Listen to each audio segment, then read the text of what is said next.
Hey, what's poppin', swankies, denizens, and peeps if you're watching? Today, I thought in the Swanky Game Corner that we could react to the new character Clive Rosefield dropping in Tekken 8 in the next 3 days now. That's so exciting. Now, there is a lot of controversy surrounding this character. You know, a lot of people saying he's out of place, he looks too strong. Other people saying everyone that has a problem with him is just hating and they're not embracing the new generation of Tekken. Whatever. We're going to watch the trailer together. We're going to break down a couple of things, probably from a technical standpoint. Hopefully, we can try. I did not play a lot of Tekken 7, so I'm not very good with the Noctis comparison. So just walk with me. Walk with me. Let's get started.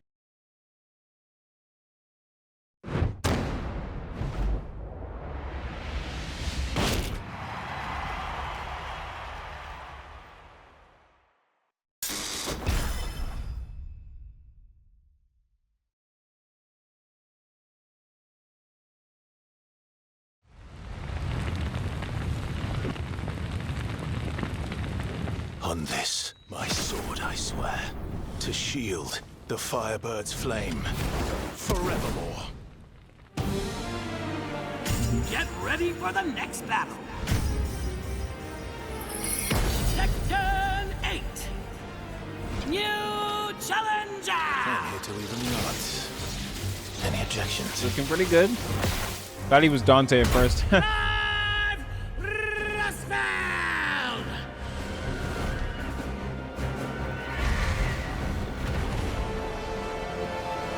Got a stage cinematic going on. I'll save my thoughts for after.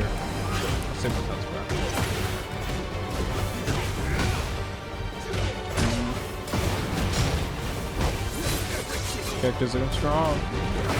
Really string heavy.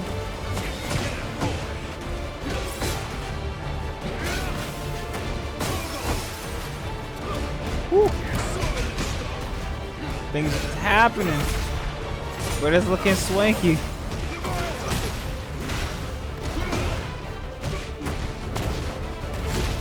Oh. Super swanky with it.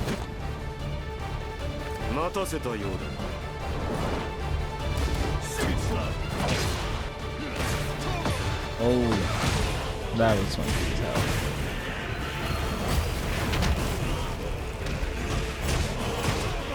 Okay.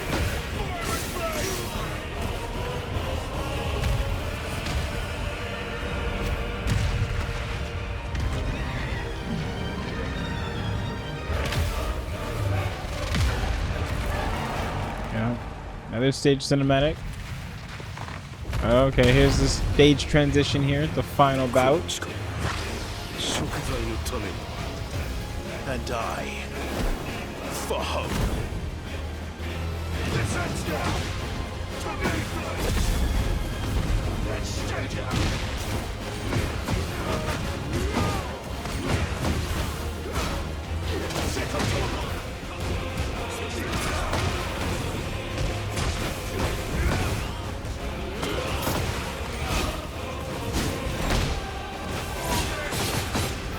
Oh? Okay, that was pretty swanky. He's like, no, who you lowering it? Because it's not me. Alright, hit grab, confirm. The only fantasy here is yours. Afraid. Our flames burn as one. We'll save ourselves. And we'll do it on our own terms. Okay. All in all, pretty sweet looking character. Excited for him to drop. Okay, first I just want to give my thoughts here. Yeah, we can lower the volume here. So when it comes to these stage cinematics, these stage transitions, I don't know what we're gonna call this, especially if it happens before the game even starts. Like, this is so obstructive. Like, it's so obstructive to everything that's happening. You know, like this, like, sure, it happens before the game, but it just makes the game that much longer, right? Now, imagine being in tournament and this is the 5th time you've seen this. Like, I mean, it'll be cool the first time. You'll be like, yeah, yeah, hype, hype, hype. But this, I mean, unless it's skippable, hopefully it's skippable.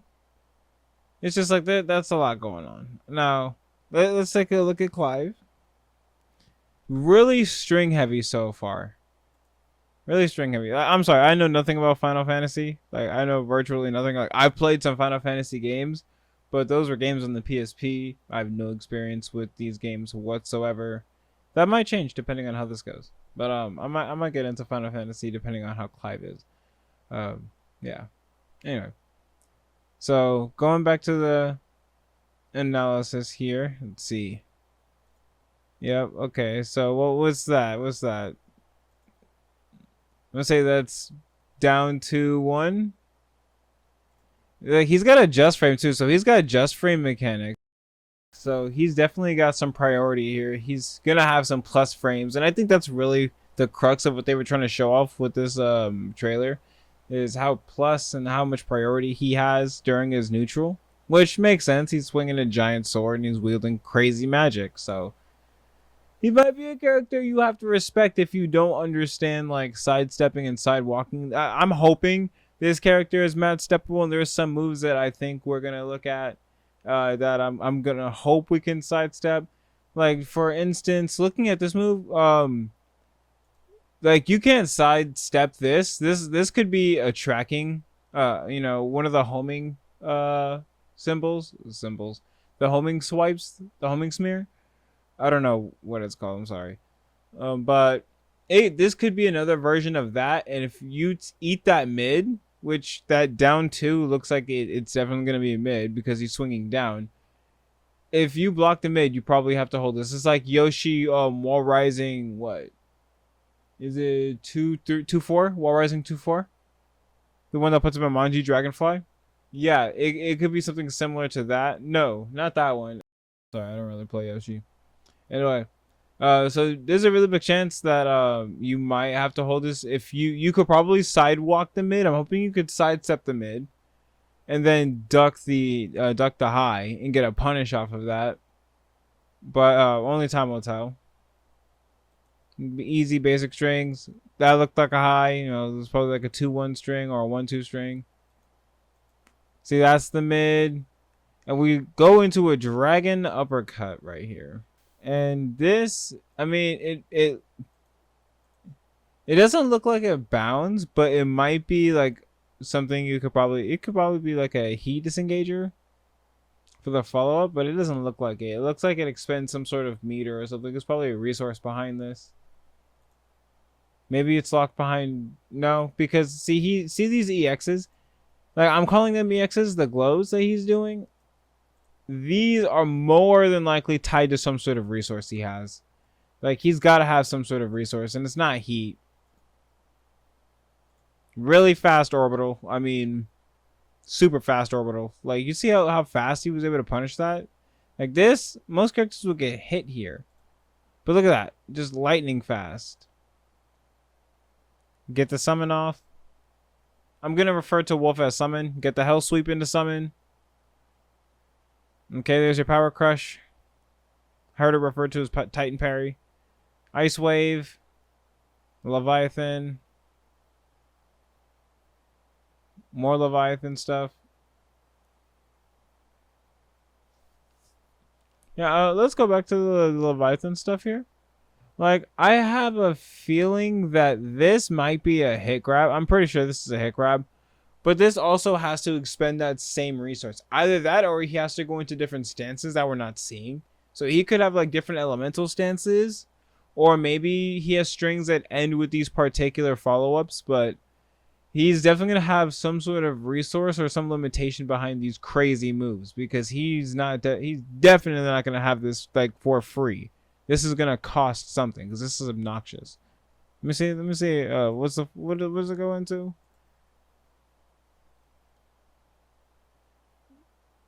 Especially if he's got combos like that little blast away. Yeah, but this right here, like, this has to be as a result of something. Yeah, see, it's this move. It's this move right here. is whatever this is. Whatever this is spends a resource, and that's what causes that hit grab, because Kazooie is in a juggle state here. He's in a juggle state. This is a follow-up. So this most likely can be used freely at the cost of a resource, but it has, yeah, this limited range right here. But look at the fact that he backs up, dude. Unless this is like super minus for him, like this is going to be obnoxious to deal with if it leads into this as a follow-up every time you miss a dash block. That's obnoxious because that does not look steppable either. I'm a big fan of shit like this. I'm not gonna lie. I'm sorry. I'm a big fan. Whoop! Well, who you touching? Play the Ultra Instinct music. This, I'm a big fan of stuff like this. And what, he gets a follow-up. So I'm not sure if this is like a pre-programmed follow-up or if he has choices out of this.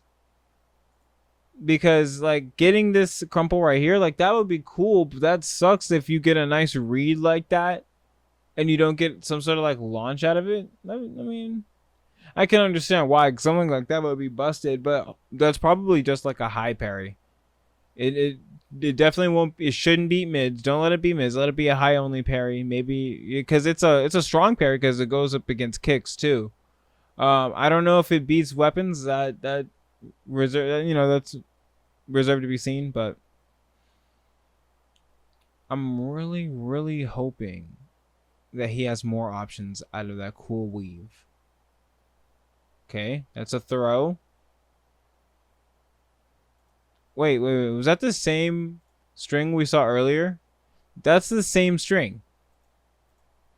But it has an extra follow-up attached to it. Right? Let's see. We gotta see. I'm sorry. But we have to see. Okay, no. Because he's holding it in his left hand, right? Like, no, this is right. So it's it's probably like down. Was it down 1-2? It's probably down 1-2. But that's crazy. So he's got two. So we're seeing some resource at play here.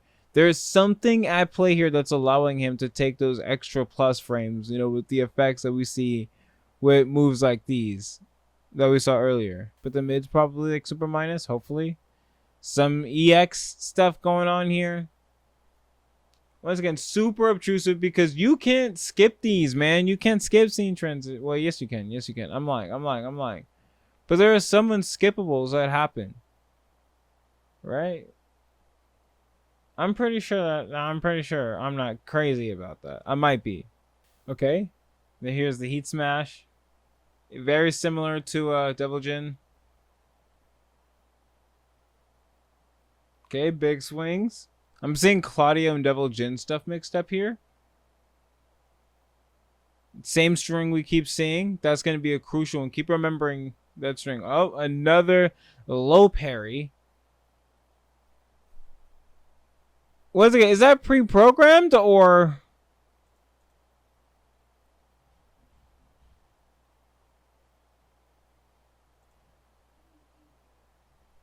We gotta see if that's pre-programmed. Okay, Leviathan. Okay, so in heat, he gets a Leviathan low parry. Like, kind of like a mix of Devil Jin, Victor, and Yoshimitsu, actually. Back one. So in heat, is it upgraded or something? I don't know. Really big rage art, really explosive. Looks like it'll make you explode. Yeah, that's Clive. I'm excited for this character. I'm really hoping that this character is going to be really steppable, really duckable. I'm really hoping that he's going to be a giant scrub killer like Eddie. And he just requires that you learn the matchup or you just get the experience while fighting as him or against him. Because I imagine in the next 3 days, we're going to see a lot of this character. Me included. I'm going to be streaming this character like a madman. But until then, go on. Take care of whatever else you got to do today. Have a great day. And remember, we're always in our corner. Peace.